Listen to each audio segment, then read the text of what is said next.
Welcome to One Insight. My name is Litvin. I grew up in London and I now live in LA. And this is a podcast for extraordinary top performers and their coaches. You see, I've coached some of the most successful and talented people on the planet. I can see what most people cannot see, and I dare to say what most people wouldn't dare to say. And what I know about success is that on the other side of it, it can be incredibly lonely. You can feel more of an imposter the more successful you become.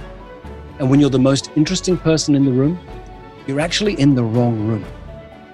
Clients who are more successful, more intelligent, and wealthier than you need your support more than they know and more than you can imagine. I coach around insight.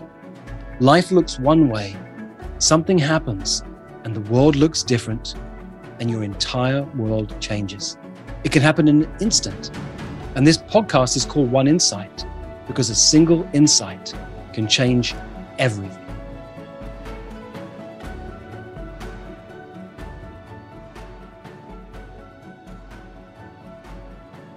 I had a fun conversation with Alina just now. And I'm about to take you into that conversation, but I want to give you context. Alina is one of my clients because she read my book, The Prosperous Coach. And she read my book, The Prosperous Coach, because one of her friends, who's a member of 4PC, my high-level community, said to her, if you only ever read one book on coaching, this has to be the book that you read.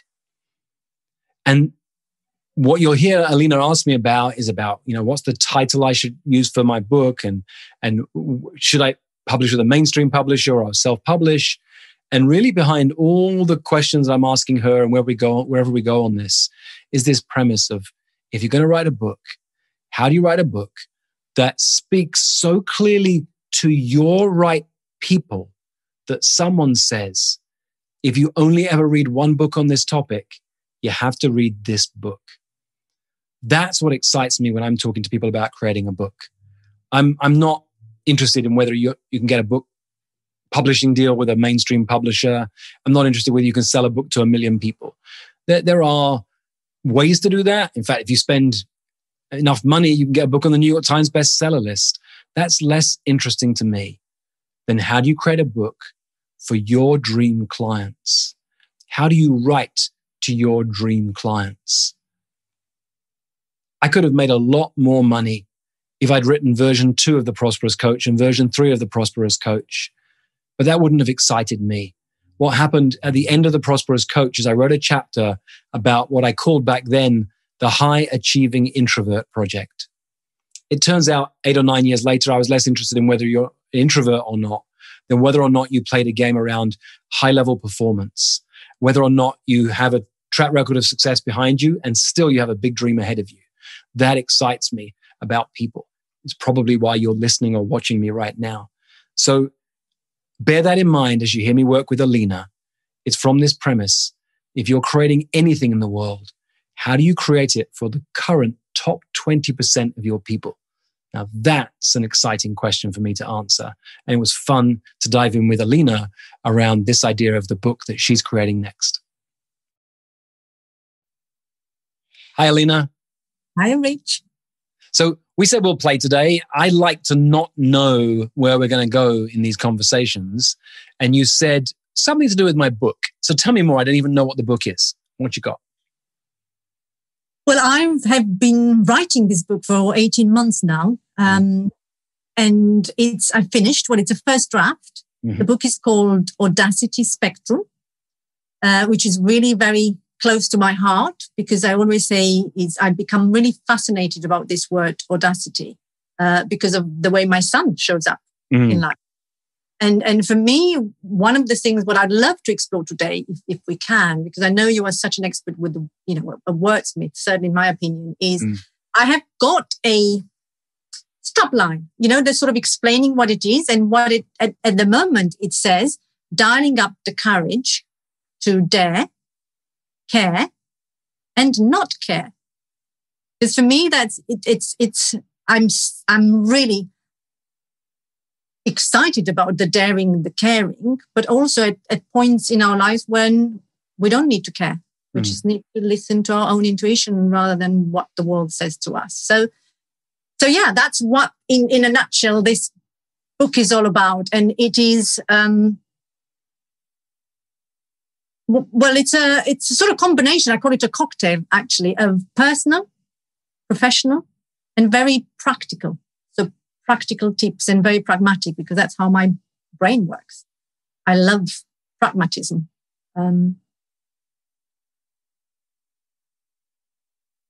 And I call it a sort of leadership manifesto, because when I work with leaders, I always say every single one is a leader. A parent is a leader. It's how we lead self. And it's only when we learn and master how to lead self, we can lead others. So, look, I love everything you said to me. I think there's some really cool stuff in here. Let me go back, though, first to find out, what's this for? What's the purpose of this in the first place? Because I can help you craft great titles, but I'm not a copywriter. I'm not I don't care about a great book title unless it's in service of a mission. What's the mission of this book?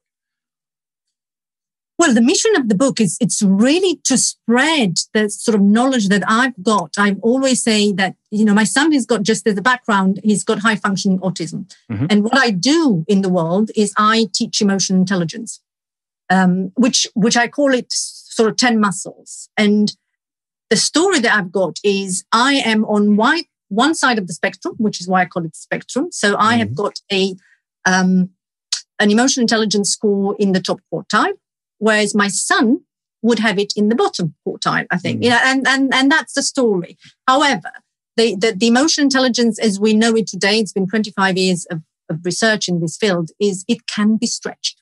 We can dial it up. That's the nut of it. And my son is the biggest testimony, actually. And, I will, even me being with you today is not short of a miracle.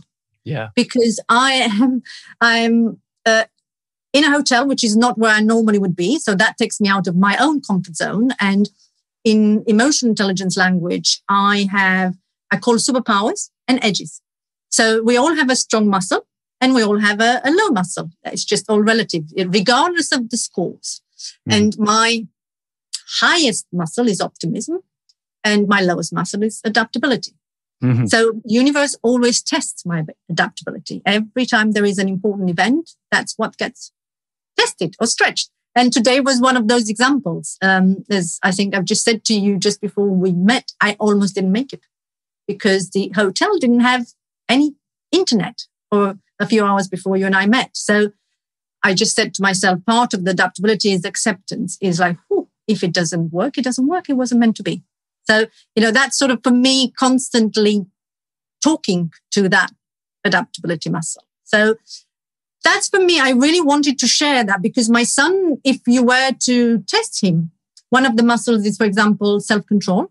Is how do you cope with stress and high pressure? So he will have a low score on that. Adaptability for sure, or certainly used to, because any change for him, even a bus stop, or a bus changing the timetable will really send him into a panic attack. Now, he's here. He's been here for a week on a horse riding farm that he's never seen before. He didn't have a clue where we were going to be. Neither did I. And it's more for me than for him. I'm staying 10 minutes away. He's been cooking for himself on his own, which is not short of a miracle. So I truly, for me, just to talk about his story really excites me. But then to extrapolate that to how we can do. So take a pause for a moment. I'm really enjoying listening to you. I'm enjoying hearing the principles that will be in this book. I enjoyed what the premise of the book is in the first place, the possible title. I enjoyed hearing the distinctions between you and your son and what you see, your insights and your learning from all these years of studying and teaching emotional intelligence. I love this idea of superpowers versus edges.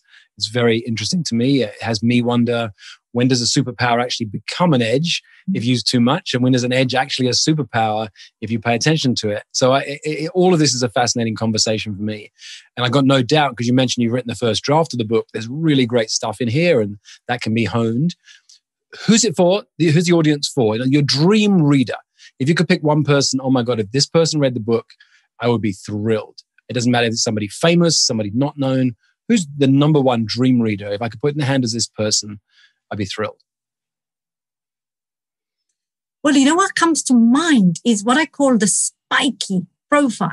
So are the people, the clients that I work with, which, because I've seen their emotional intelligence reports, are who have got either very high scores off the charts like I do, or very low scores, like I know many of my clients have.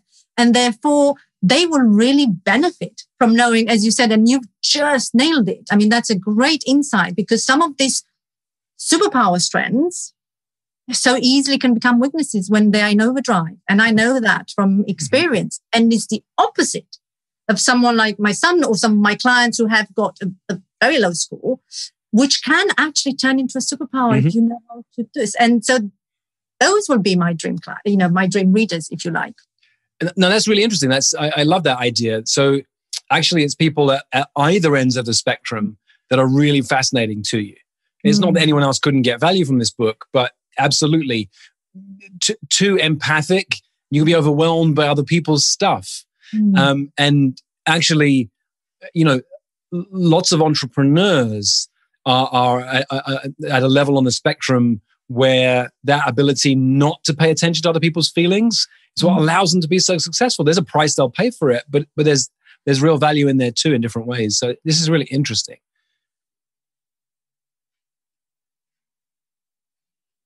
What's your desire to happen with the book? I meet some people who say, I want to sell 1 million copies. And that's never really interested me. Even when I wrote The Prosperous Coach, it wasn't about, does it get to 1 million people? It was, can people make something of this? So can they use it? Is it a practical guide for people? And the most common message I get from people is they send me a photo of The Prosperous Coach. And it's either highlighted all over or it's got little post-it notes as bookmarks throughout it. And I'm always thrilled. I get those on a regular basis, those photos. What's the desire for you for this book? Well, to be honest, I think, I know that we're sort of recording it. If I send that to a publisher, there's no, for me, I have no desire to sell 1 million copies. I'm sure they will not particularly like that message. For me, it's truly to but I'm not a publisher, so we can have a really honest conversation here. Absolutely. Yeah, indeed. And, that's one of the other things for me, the sort of brutal honesty is what really excites me, which is why those spikes excite me a lot. Yeah. So what I would love to is to get into the hands of those type of people who will see real value. And I always say, really understand that there is no right or wrong and there is no superpower or edge. They're both the two sides of the same coin.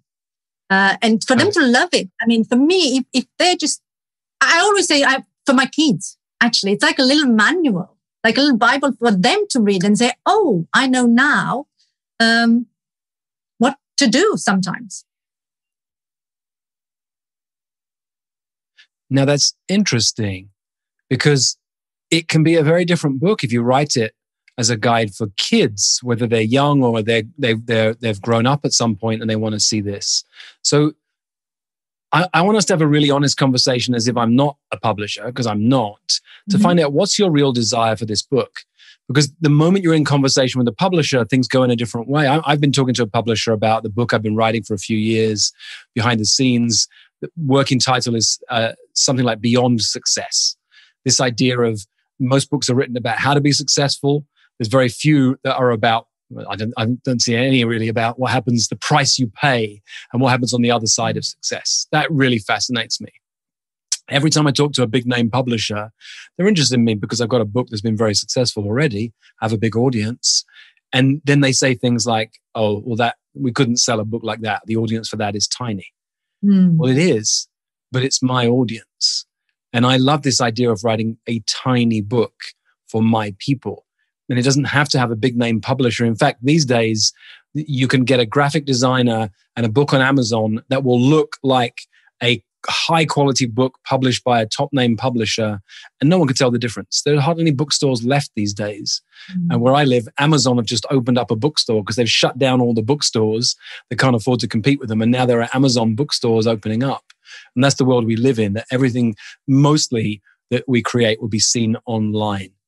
So you can really get clear on the intention of this book. There can be different versions of this book for different people. So as I say that and give you some possibilities, what's most exciting for you? Is it a book that goes into the hands of a potential client and they read it and go, oh my God, I got to work with Alina?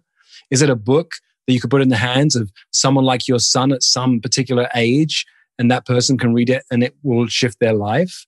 Is it more than one purpose? What have you got?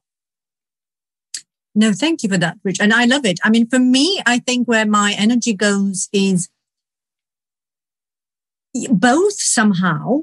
But yes, and I really appreciate, I think in terms of the publisher versus doing it yourself, because I love the possibilities. For me, I haven't yet excluded the possibility of just doing it myself, as you said, these days. And I mean, I am, one of my edges is self-control. I would love to do it. I don't have a lot of patience. So if I'm going to give it a try to do it to the traditional publishing, because people are saying to me that's worth pursuing. So I don't want to totally exclude it. But audacious. Well, again, so let's come back to purpose. Because You're talking about a solution. And when people say, don't exclude that. Well, it depends who they are and why they have that particular mindset. So my interest is you right now to see what would make you come alive. I'm in conversations with a big name publisher right now about my next book. They want me to rewrite a version of the Prosperous Coach because they've seen how much money that has made. They know it will be successful. And I'm debating, do I want to rewrite that book? Or I can write a different version of it. Do I actually want to do that? It could make a lot of money. It could be, could go out in the world and sell a lot of copies. Does that actually excite me? And that's the question I'm interested in as I look at you. Not could you do it? And there's three ways. You can self-publish a book. You can go to a small publisher, like we did with the Prosperous Coach, or a big name publisher. Frankly, for most of us, big name publishers, unless you've got such a unique take or you've got such a large audience already, they won't be interested in you. And if you have that large an audience, the question is, why do you need them? So that's a different question. But what lights you up? What excites you?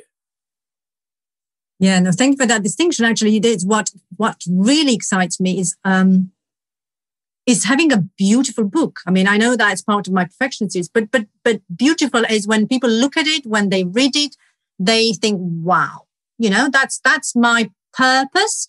And I wouldn't, now you made me almost very clear that I'm not going to rewrite it. If a publisher says you need to rewrite this chapter, oh no, thank you very much. That's almost like distinction of a clear no for me. Yeah. When I teach people to say no, I think I've become quite clear. So that's a big insight from you, Rich. Thank you. That I am not willing to wait 2 years and rewrite chapters. Actually. Yeah. I mean, that's what happened on that journey with a big name publisher. Yeah, when we created the Prosperous Coach, one of my friends is a super great, very successful designer, and I asked if he designed the front cover, and he said he would. And I said, "Here's my idea for the front of the Prosperous Coach. I want it to look like it's a New York Times best-selling book." That's not my intent. I'm not trying to do that. There are ways to get New York Times bestsellers. If you spend about $250,000, you can get yourself a New York Times bestseller. There are companies literally who will help you do that. I had no interest.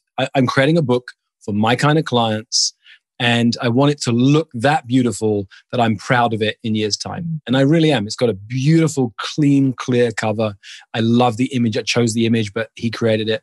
I love the cover of that book. I wanted it to feel like that. So I really feel you on that one. That's great. And it's good to get really clear on all of this.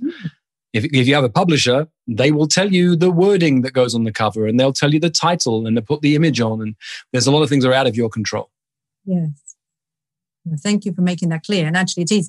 I stand, but control is one of my edges. So I'd rather keep control if I could. Yeah. Look, I'll come back to where we began. You called it Audacity Spectrum. Yes. I like the word "the" in front of that. The Audacity Spectrum. It's a thing. It's the Audacity Spectrum, which gets me curious. What is the Audacity Spectrum?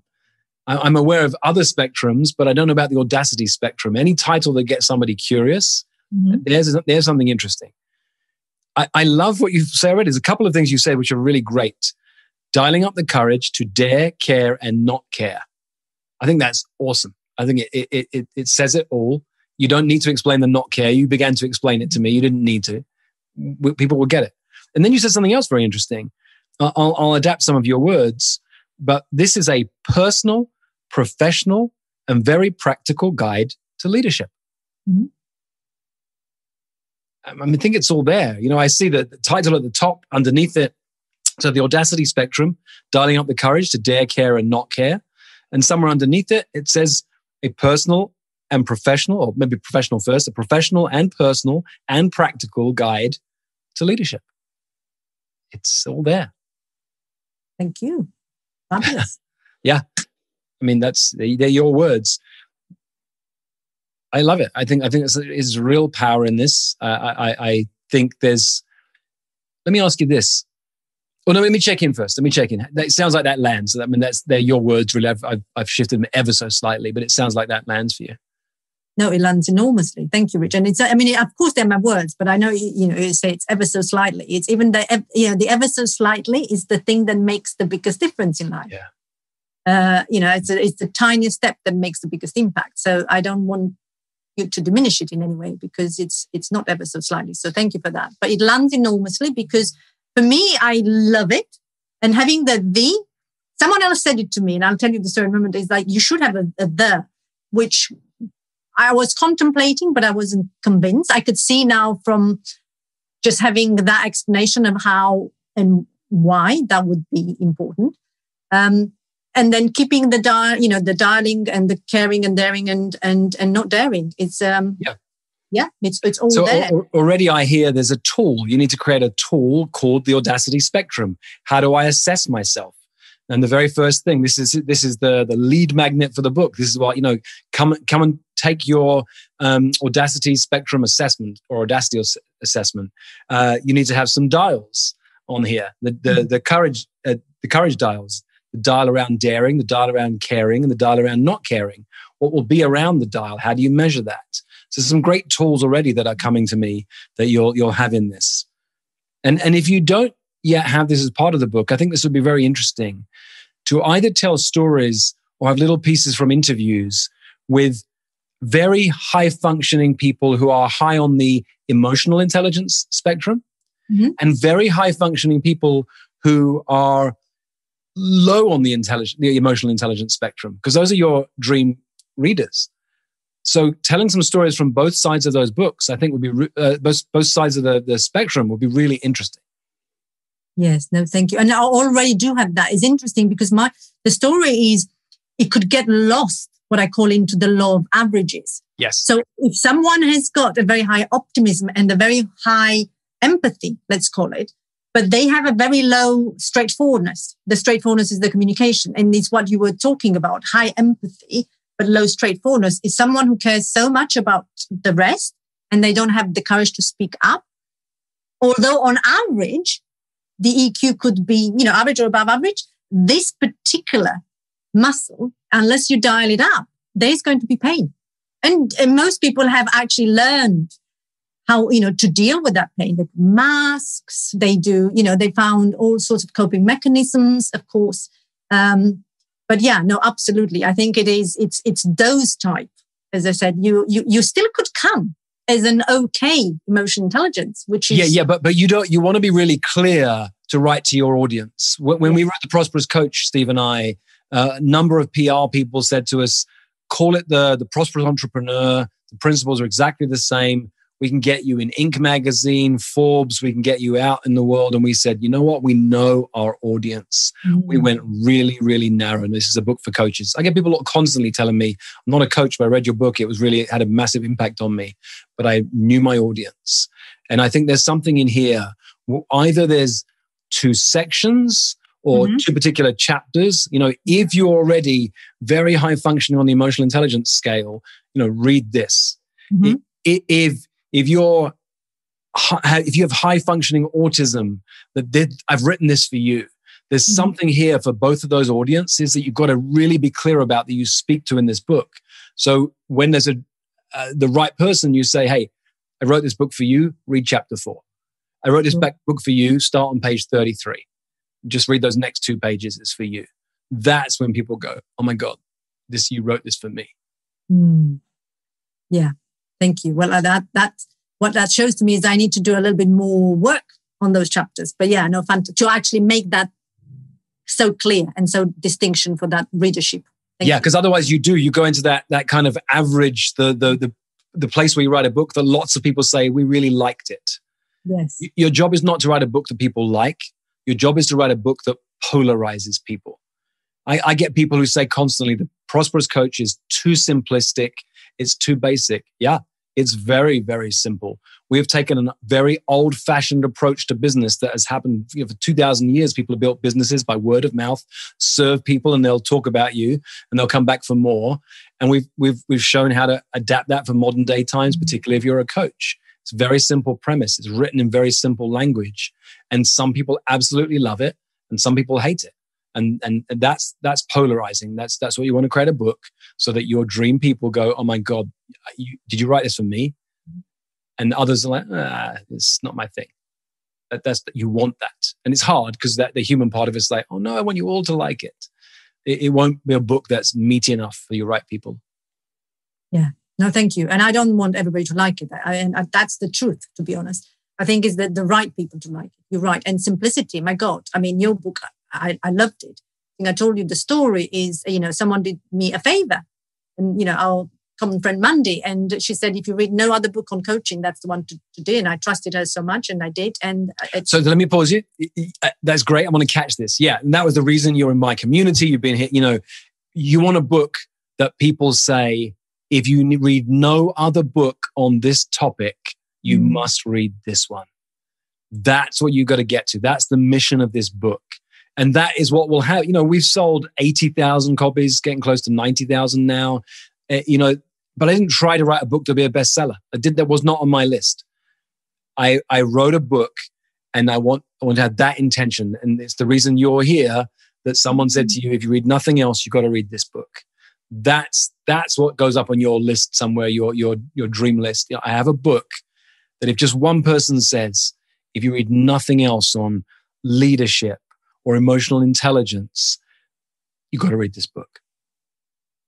I love that. See, this is it. This is the biggest insight because it's so true. It is to write it with that intention, that intentionality that someone says, if you read no other book on this, like a lot of people do with yours. And that I do, people that I think have got a huge potential as coaches is the first book that I say, this is the one to do. If you read Rich's book, then we can chat. But absolutely, I think that is the advocacy.